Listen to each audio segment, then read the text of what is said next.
మంత్రి డోలా వీరాంజనేయ స్వామి ప్రకాశం జిల్లా మరిపొడిలో రెవెన్యూ సమస్యలపై నిర్వహించిన ప్రత్యేక గ్రీవెన్స్ లో మంత్రి వీరాంజనేయ స్వామి పాల్గొన్నారు.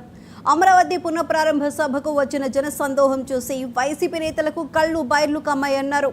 49,000 కోట్ల పనులతో అమరావతికి పునరుజ్జీవం పోస్తామన్నారు.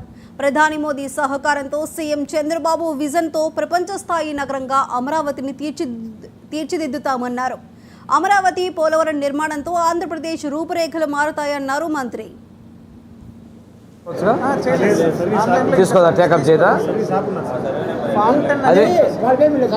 అంటే అగ్రిమెంట్ నువ్వు భూమి మీద ఉన్నావు, అది చేయాలంటే దానికి ఆన్లైన్ స్థాయిలో ఆర్డీఓ గారు ఇతర అధికారులతో వీలైనన్ని సమస్య పరిష్కరించాలనే ఉద్దేశంతో గ్రీవెన్స్ పెట్టుకోవడం జరిగింది.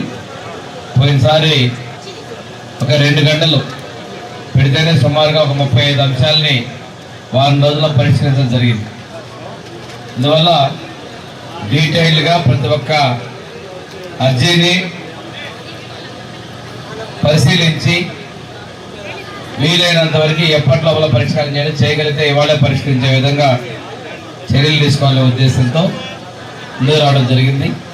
అదేవిధంగా రెవెన్యూతో పాటు మిగిలిన సంబంధిత అంశాలను కూడా దయచేసి అధికారులు కూడా నేను ఒక్కడే చెప్తున్నాను, రెవెన్యూ నాన్ రెవెన్యూ రెండుగా విభజించండి. రెవెన్యూ లోపల తీసుకుందాం, నాన్ రెవెన్యూ అన్నీ కూడా అవసరమైతే ఇక్కడికే వచ్చి నేను అర్జీలు తీసుకుంటాను. లోపలికి వచ్చినా కొన్ని తీసుకోవడం, అదేంటే పెన్షన్లో రేషన్ కార్డులో రిమైనింగ్ ఇష్యూస్ డెవలప్మెంట్ పరంగా ఉన్నాయి కూడా తీసుకోవడం, మేజర్ పరిష్కారంగా రెవెన్యూ ఇష్యూస్ మీద దృష్టి పెడతాం. మిగిలిన అన్ని వ్యాధ్యాలని కూడా నేను స్వయంగానే తీసుకొని వాటన్నిటి కూడా పరిష్కరించే విధంగా చర్యలు తీసుకున్నాను. ఎందుకంటే జటిలంగా ఉన్నటువంటి సమస్యలు సాగు నువ్వు ఉన్నావు, అది టైం పడుతుంది, 2 నెలలు పడుతుంది. బాబు అర్జీదారులు ఎవరున్నారమ్మా? అర్జీదారులు ఎవరు లేరా? ఆన్లైన్ అవి మనకు ఆన్లైన్ మీద ఇవ్వలేదు సార్, ఇస్తామని చెప్పారు సార్. రెవెన్యూ సెక్రటరీ సార్ కూడా చెప్పాము సార్, ఎనేబుల్ చేస్తాం. అది ఎనేబుల్ చేస్తే మనం అప్లై చేసుకోవచ్చుగా, తీసుకోదా టేకప్ చేయదా?